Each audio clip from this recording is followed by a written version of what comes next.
नमस्कार, चमकता Bharat news channel में आपका स्वागत है। मैं हूं पल्लवी। आइए नजर डालते हैं दिन भर की तमाम छोटी बड़ी खास खबरों पर। राजधानी रांची में लोजपा रामविलास की प्रदेश में हुई पहली राष्ट्रीय कार्यकारिणी की बैठक में केंद्रीय मंत्री चिराग पासवान एक बार फिर बने लोजपा रामविलास के राष्ट्रीय अध्यक्ष। राष्ट्रीय कार्यकारिणी की बैठक के बाद प्रेस कॉन्फ्रेंस करते हुए केंद्रीय मंत्री चिराग पासवान ने कहा कि आने वाले दिनों में जिन जिन राज्यों में चुनाव है उसको लेकर हमने चर्चा की।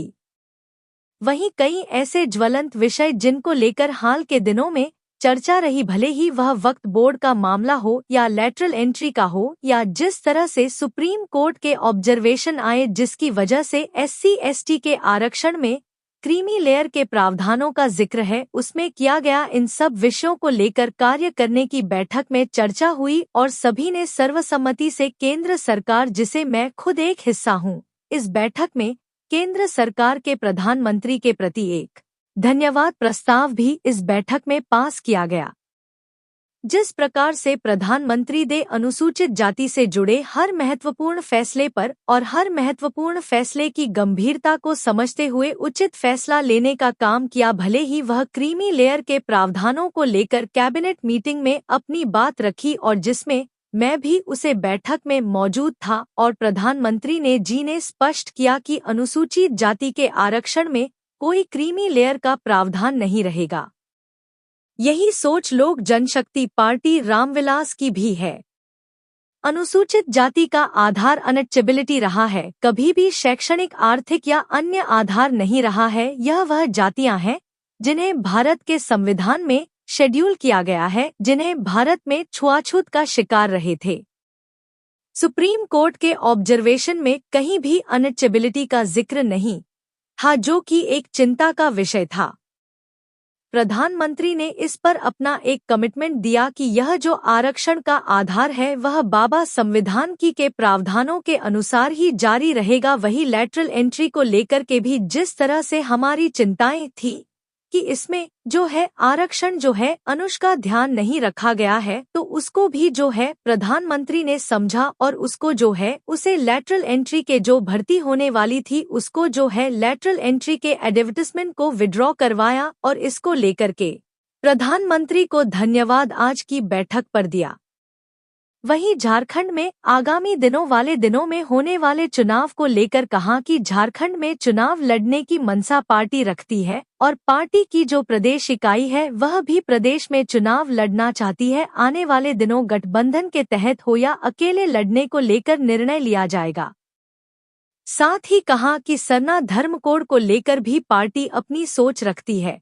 जातीय जनगणना का भी पक्षधर है पार्टी। का चुनाव और ये तमाम आने वाले दिनों में जिन जिन राज्यों में चुनाव है उसको लेकर हम लोगों ने चर्चा की। तो वहीं कई ऐसे ज्वलंत विषय जो हाल फिलहाल के दिनों में जिनको लेकर काफी चर्चा रही, भले वो वक्फ बोर्ड वाला मामला हो, लैटरल एंट्री को लेकर हो, या जिस तरीके से सुप्रीम कोर्ट के ऑब्जर्वेशंस आए जिसकी वजह से अनुसूचित जाति में क्रीमी लेयर के प्रावधानों का जिक्र उसमें किया गया।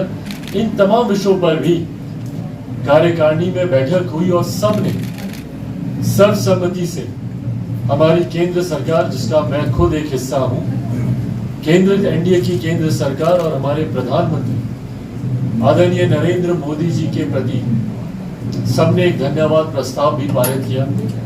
जिस तरीके से प्रधानमंत्री जी ने अनुसूचित जाति से जुड़े हुए हर महत्वपूर्ण फैसले पर और हर महत्वपूर्ण फैसले की गंभीरता को समझते हुए उचित फैसला लेने का काम किया, भले वो क्रीमी लेयर के प्रावधानों का जिक्र हो। उस दिन कैबिनेट मीटिंग में मैं भी मौजूद था, जिस कैबिनेट मीटिंग में प्रधानमंत्री जी ने इस बात को स्पष्ट किया कि अनुसूचित जाति में कोई क्रीमी लेयर का प्रावधान नहीं रहेगा। और यही सोच लोक जनशक्ति पार्टी रामविलास की भी थी।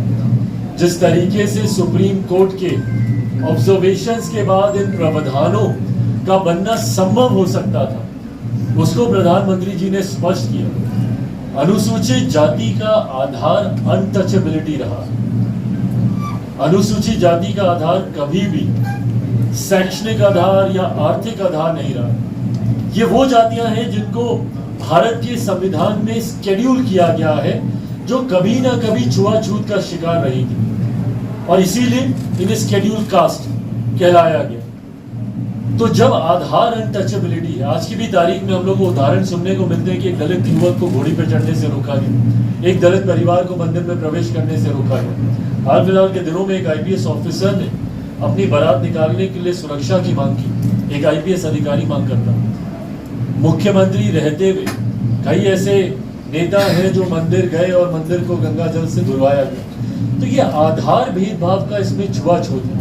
सुप्रीम कोर्ट के जो ऑब्जर्वेशन था उसमें कहीं पर भी अनटचेबिलिटी का जिक्र नहीं था, जो हम लोग थे एक चिंता का विषय था। और इस चिंता को हमारी सरकार, हमारे प्रधानमंत्री जी ने न सिर्फ समझा बल्कि इस पर उचित फैसला लेते हुए इस बात को स्पष्ट किया कि जिस तरीके से डॉक्टर बाबा साहेब भीमराव अंबेडकर जी के वक्त आरक्षण के प्रावधानों को बनाया गया था, उसी आधार पर यह व्यवस्था आगे भी चलती रही। तो जहां प्रधानमंत्री जी का धन्यवाद, उसके लिए वही लेटरल एंट्री को लेकर भी हम लोग की चिंता थी। डायरेक्ट नियुक्तियों के माध्यम से जिस तरीके से SC, ST, OBCs के आरक्षण के प्रावधानों को ध्यान में नहीं रखा गया, ये भी हम लोग के लिए एक चिंता का विषय था। इसका एडवर्टीजमेंट को प्रधानमंत्री जी के दिशा निर्देश अनुसार विड्रॉ किया गया, जो पुनः हमारे प्रधानमंत्री जी का कमिटमेंट, उनका समर्पण सामाजिक न्याय के प्रति दर्शाता है। प्रधानमंत्री जी ने हमेशा समाज के उस वर्ग को मुख्य धारा के साथ जोड़ने के लिए फैसले लेने का काम किया जो अभी भी हाशिए पर है। ऐसे में प्रधानमंत्री जी का इस एडवर्टीजमेंट को विड्रॉ करना उनके इस कमिटमेंट को, उनके इस समर्पण को समाज के अनुसूचित जाति, जनजाति, पिछड़ा वर्ग से आने वाले लोगों के प्रति दर्शाता है। और यही हम लोग की मांग भी थी, हम लोगों ने भी इसी बात का आग्रह किया था। मैं खुद सरकार का हिस्सा हूं, मेरे पास वो मंच है जहां पर मैं इन बातों को मैं रख सकता हूं सरकार के भीतर, और इन बातों को रखा गया। और पुनः प्रधानमंत्री जी का मैं अपनी और अपनी पार्टी की तरफ से मैं धन्यवाद करता हूं।